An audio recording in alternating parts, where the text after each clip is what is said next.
Hey, what's up, vinyl people? It's Don Wilkins, and this time we're going to be talking about the Whatnot experience from both a buyer and a seller's point of view. So stay with me. You're watching Bowl Records.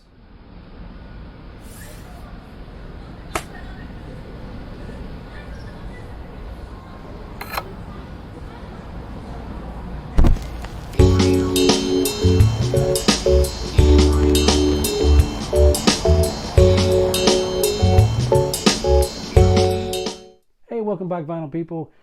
I'm Don Wilkins with Bowl Records, a vinyl social media and mobile shop based out of Owensboro, Kentucky.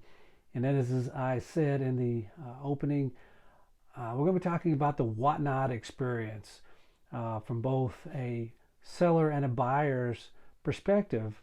I happen to be both, and so I thought it'd be interesting just to kind of give you, my take on it all, and just I thought I would even do an unboxing here of a recent purchase that I made from Whatnot, and just to see how well the seller put together the package and how my records came through, hopefully unharmed. Um, and plus from a seller's point of view, um, is it how I would have packaged it?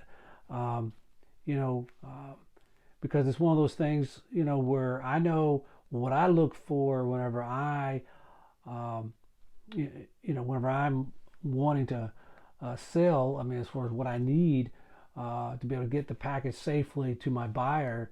Um, but um, not everybody is as careful, or takes the time to put in the necessary precautions to make sure they do all they can to make sure that record ends up without any damage to the buyer. Now, that being said, the seller, we can do everything we can to make sure that what we put in our package is the best to our ability.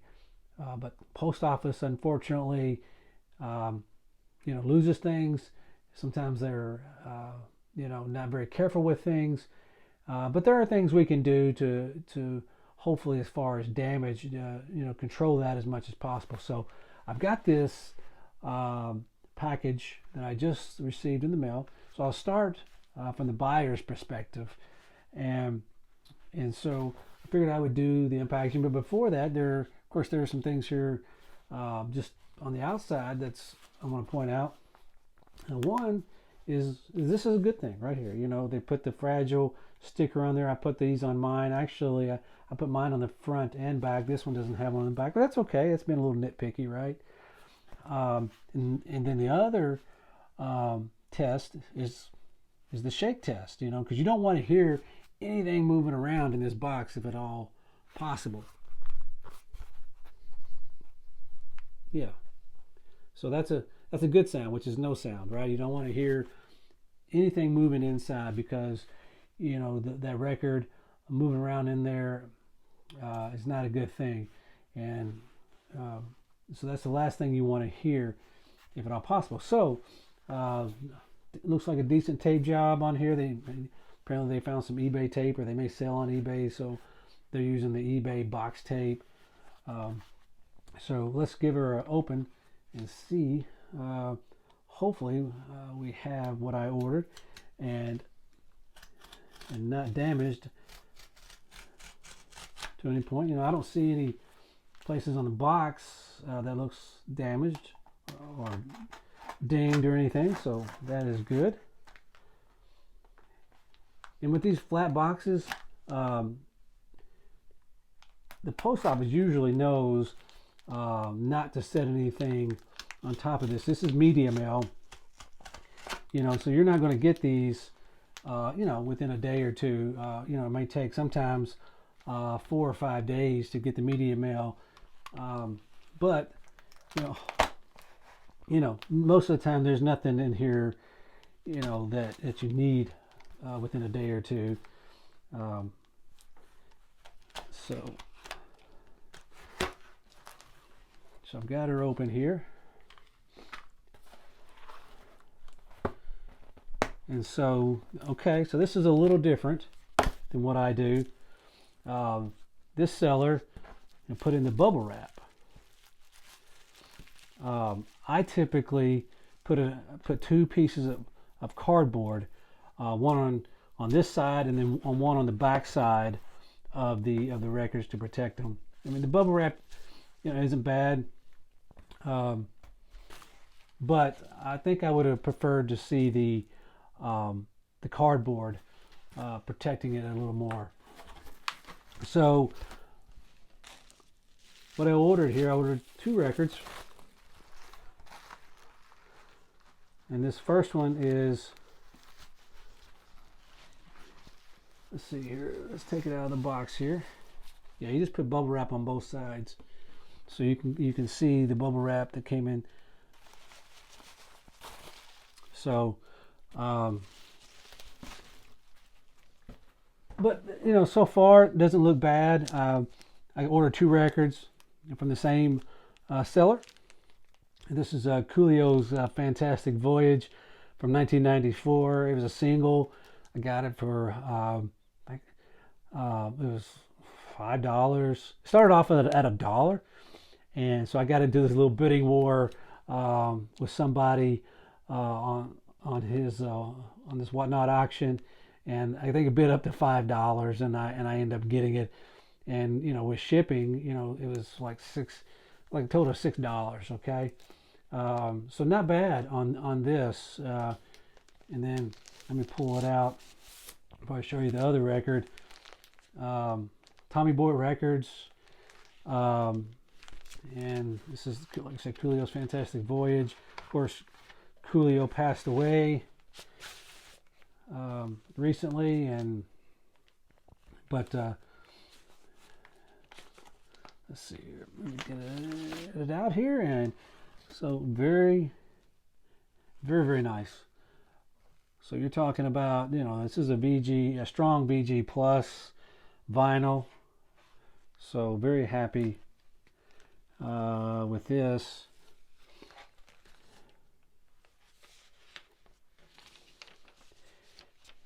And because, this came out in 1994,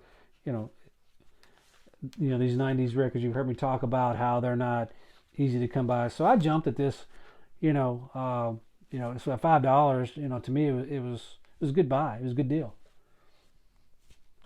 And then the other record I bought, which you might be surprised that I do not have in my collection, is Phil Collins' No Jacket Required.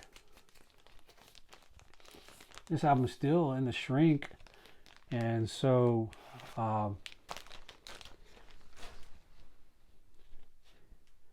I've got his. This is his third solo album that came out in 1985, and so of course this one has Susu Studio, Don't Lose My Number, One More Night, just a great album, and like I said, still in the shrink. And I had actually purchased this before, probably in the last 6 months, but and it was an original copy. But whenever I got it home, there were some skips in it, and unfortunately, the person I buy it from here locally, they took it back and gave me actually credit for it, and so actually gave me $5 on top of it because I buy from them quite a bit, and so they were a little embarrassed, that they sold me a record that had skips in it. So I ended up having to look elsewhere for this record, and that's one of the things that I'll get into about Whatnot is the interesting part, because it's almost like searching for records in a way, because you never know what you're going to find. So it's kind of cool in that way. So let me show you the vinyl here on this, on Atlantic Records.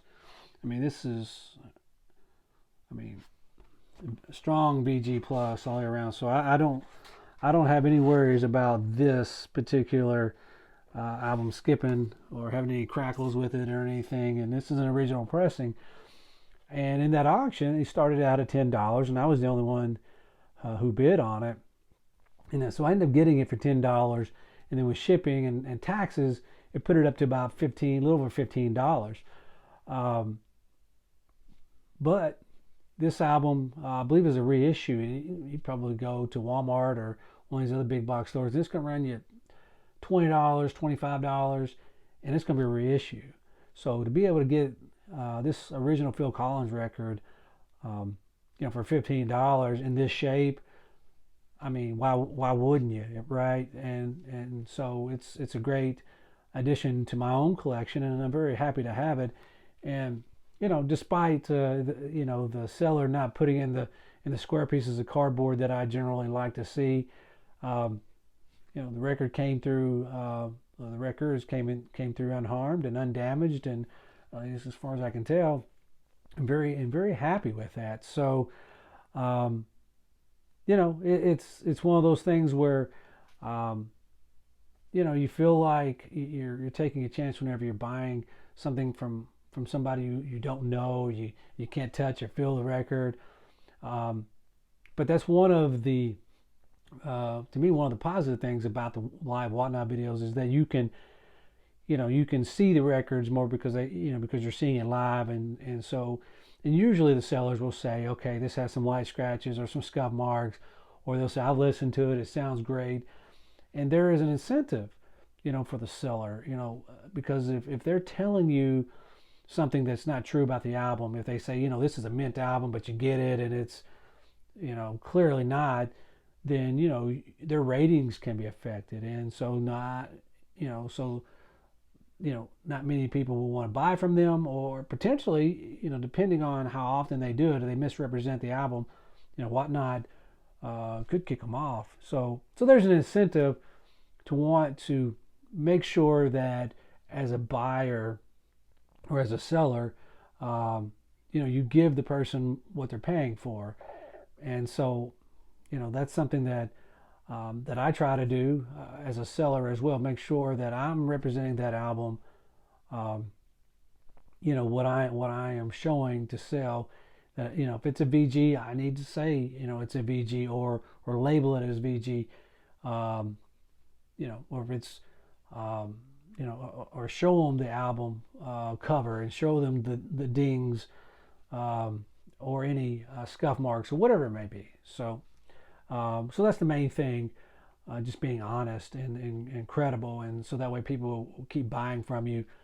Um, so um, so from a buyer standpoint, I'm very happy with these records that I was able to purchase off of Whatnot. So give me a second, and I'll come back real quick and give you my perspective from a seller. Okay, so from a seller's point of view, it's interesting because if you're coming in solely as a buyer, there's not a lot to it. Whatnot just requires you pretty much put in, username, password, create that, and then, if you have a valid credit card or debit card, you put that in, and that's pretty much it. You can then just start looking to areas you want to look at purchasing, whether it be vinyl records or toys or clothing, collectibles of any kind, sports cards, Legos. I mean, you kind of name it. People are selling it, but you can specify what you typically want to what you want to look at to possibly buy from an auction. So for me, it's just solely vinyl records. So that's how I set up mine. Now, as a seller, there were a few more hurdles to jump, several more actually. It was a little cumbersome, and you think, man, why does it have to, why do they need so much information from you? But as I went through it, I sort of appreciated it a little bit more because of the vetting process. It kind of showed me that they're not just letting anybody be a seller. They wanted my driver's license. I had to have an EIN number, my business number. went through a background check. Um, it was, and then I also had, whenever you go through all that, the application process, then you have to sit in on a kind of a 30-minute little workshop where somebody from Whatnot Live, it was like a Google Meet, and they talk about the process, what to expect, do's and don'ts, um, and you know it was I guess what they call an onboarding meeting. Okay, um, and so through all of that, um, I felt good that you know I know that if I'm buying from somebody, there was more than just, okay, I want to be a seller. I'm going to start throwing up albums at people, and that's it. Kind of like with a lot of other sites that aren't doing it live. You can just buy them on online marketplaces or whatever. And of course they do have incentives too. Because kind of the same thing. If they are misrepresenting records or anything that they're selling, they could be kicked off those sites too. Um, but at the same time, they don't. I don't think that they go through all the vetting process that Whatnot puts their sellers through before they let them start selling. So I appreciate it, even though I felt a little frustrated there. Why does this have to take so long to go through? Because it took a good week or so or maybe longer by the time that I had to schedule the onboarding meeting and so forth. Um, and so I set it up finally to where I was ready to go. I was ready to do my first live auction. And it's a little nerve wracking, because you don't know what to expect. You're worried about, am I going to have people on there interested, or anybody to show up at all to want to buy what I'm selling. And because you can get followers similar to other social media sites, and that's a good thing, because that means anytime you're going to sell something, that pops up, tells them, hey, Bow Records is going to be having a live auction at whatever time I want to set it at. And so Whatnot gives you the ability to sell whenever and how often um, you want to sell. I mean, and as long as you could be on there for hours selling whatever you have to sell. Um, as far as I know, they're not kicking anybody off. I typically go through about an hour or so, and like I said, that first one was just a little nerve wracking, and it didn't go as smooth as I would have liked to have done, but and I certainly didn't sell as many records on the first time. Um, but the second time I did sell more records, and so some of it also depends on the timing of it, um, and who's in there, and of course some of it depends on what you're selling, how much you're selling it for. But then, later on after my second sale, I was watching another auction later on that night. Somebody was selling some of the same records I was selling earlier in the day, and they actually sold some of their records, um, just because they were auctioned and people kept bidding on it, and they actually went for almost double what I was selling, or what I didn't sell actually. It was about like 11:30 at night, and I thought, that's interesting. That and I think, I believe my records I was selling was actually in better shape, um, than that person was selling. So it's just sort of interesting, because people, you don't necessarily have to have followers, but you can also just have people find you organically, because people getting on there, depending on what time they get on there. If you're on there at 3:30 in the afternoon, if somebody says, "Oh, okay, I'm here now, so I'm gonna watch this guy and see what they have to offer," and people will kind of theme their shows, um, around whatever they're selling. If it's pop or like punk, hard rock, metal, or just whatever. They can try to be as creative as you like. And then you'll also notice the seller Most sellers have music going in the background. Um, and I guess that's just to take out some of the awkwardness of it, and it also, goes with the person's personality. Of course, I'm typically playing, 80s rock in the background, and um, it's just I just find it fun. You know the the one thing with this is, yeah, I might say, okay, I'm selling a mix of OG records with new reissues. So, and then I can list, go through there, and I can build my inventory, type it all in. That took a little time to do that the first time. You put in the title of the record, or put in the artist, title of the record, and then the condition. VG plus, uh, for the sleeve, or near mint for the record, and year, whatever year it is.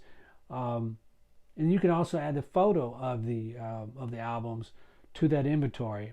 Now, I did not add the photos just because I was showing the potential buyers what I was selling, and so I didn't go through that extra step. Now, it could add a little bit more to what you're selling, so somebody can see what it maybe look like, what the actual album looks like that you're selling prior to. But it's still hard to gauge it. So to me, it's just as good just to show the album during the live show, and the vinyl with the cover, and so people just see it that way.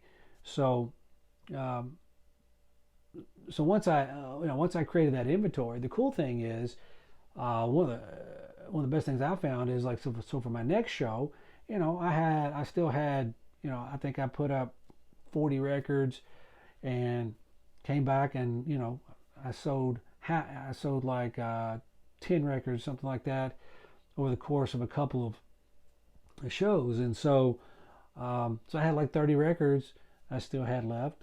Well, it gives you the ability to clone your previous inventory list. So I didn't have to go back and re-input those 30 albums that I still had to sell. I just added 5 or 10 more, whatever it was, and didn't take near the time as it did the first time. So that was a really cool feature that I enjoyed, going back as a seller. And then if you like the idea of finding something you weren't expecting, that's another cool part about this. Um, you know, the other online marketplaces, um, you know, maybe call it an advantage or not, but you can go there and you can find specifically what you want. You know, you know, you know, if you want, um, if you want a whatever it is, Guns N' Roses, Appetite for Destruction, type it in. Look for the condition you're wanting and what you're willing to pay, and you'll find it. Where Whatnot, um, sometimes uh, there are people on there who get on there and don't take the time to put in their inventory. So they're just literally pulling albums out on the fly. You can do that if that's how you want to roll. You can do that too, but it does take a little bit more time to do that during the show. So you might lose viewers that way. And so I wanted to make sure that at least I had my inventory up. I can go once I went through one record, whether it's sold or not. I can go to the next one. Hit auction, and it sets up for 30 seconds, or you can set it for 15 seconds. Or I think maybe even a minute. I think a minute's a little too long. 15 seconds a little too short. So I always do mine around 30 seconds per auction. And if somebody bids on it, I think under 10 seconds, it puts another 10 seconds to give somebody else the chance to, up the bid if they want. And then there is a sudden death option on there where it doesn't put that 10 seconds on there. So you have those two options available as well. Um, you know, but overall, I enjoy the experience of Whatnot, and seeing the different personalities on there, and people are watching my show from all over the country. I've shipped out albums, Florida, Ohio, Wisconsin, um, just states, that I never imagined to. And I'm only shipping to the United States, no international shipping. And of course, Whatnot, it it pays the shipping for you. You have to put in, uh, they give you options. I think like with albums, like 12 to 15 ounces is what I uh, put down for mine. It's a little drop down menu again. It gives you options, and after it goes to a pound, and then it goes to 1 to 2 pounds. So if you get into 1 to 2 pounds, that means you've got a 2 LP album or whatever that's going to up the weight to that. So most of your single albums, 12 to 15 ounces, and I think it's around $3.50, $4 for the shipping on that. And Whatnot takes care of that. There is 2 fees for Whatnot, and it basically adds up to about 11%. And and if it's not it's not bad, and plus you have the tax that they add on to, and so Whatnot will tell you, okay, you sold let's say $70 worth of records, okay, and in the beginning, um, as a seller, I don't get my money until the people who I've sold to um, get their records, and then from there I get paid, but then they can give their feedback and give me ratings on how their album arrived, and if it was what they expected. And so um, my goal is to keep as high of a rating as I can, and so that's why it's important, um, that I come from both a buyer and a seller point of view. Um, so I don't know, you know, what else to kind of to say about Whatnot, except that I've enjoyed my experience with it so far, and whether or not you want to be a buyer or a seller on it or both, I encourage you to check it out. Download the app or go to the website, um, and just see, if it's something that you're into. Um, I've never joined the other marketplaces, Discogs or eBay. Uh, for whatever reason, those just never appealed to me, but Whatnot did, and so far I haven't regretted it from a buyer or seller standpoint. So I hope you um, found something interesting here, and feel free to leave me a comment about Whatnot or any other vinyl matter, and if you haven't subscribed, please do that, and then also click the little bell that that will allow you to be alerted whenever I put up new posts and new videos. So I guess that is it for now.